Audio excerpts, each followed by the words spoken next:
ડભોઈ તાલુકાના ફરતી ફૂઈ અને હાસાપુરા રેલવે ફાટક નંબર 33 ઘરનાળું છે, જે છેલ્લા 3 મહિનાથી કામગીરી શરૂ કરવામાં આવી છે, જે કોન્ટ્રાક્ટરો દ્વારા ધીમી ગતિથી કામ ચાલતું હોય, જેને લઈને હાસાપુરા ગામના લોકો પરેશાન થયા છે। ડાયવર્ઝનના કારણે 12 કિમી ફરીને જવું પડે છે, ત્યારે મહિલાને ડિલિવરી કે દવાખાનાનો દર્દી હોય ત્યારે ઇમરજન્સી હોય તો 108ને પણ ફરીને આવવું પડે છે, ત્યારે પ્રજાનો સમય અને પૈસા સાથે તકલીફનો સામનો કરવો પડે છે। ત્યારે રેલવે તંત્ર દ્વારા વહેલી તકે આ કામગીરી પૂરી કરવામાં આવે તેવી હાસાપુરા ગામના લોકોની માંગ છે।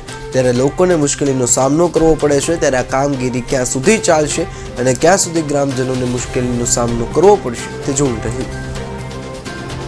આપ જે પુરાથી ફરતી કોઈ ડભોઈ જવા માટેનું જે ઘરનાળું બને છે એ એકદમ ધીમી ગતિએ ચાલે છે। અમારે કોઈ કેસ હોય ઇમરજન્સી 108 બોલાવી હોય તો તકલીફ પડે છે, તો કામ ઝડપથી થાય એવું કઈ વ્યવસ્થા કરો। શાનું કામ ચાલે છે? આ ઘરનાળું બનાવવાનું શાનું? રેલવેની નીચે આવવા જવા માટે વાહન વ્યવહારનું। તો કઈ હોય તો કઈ રેન્જ ફરીને જાઓ છો?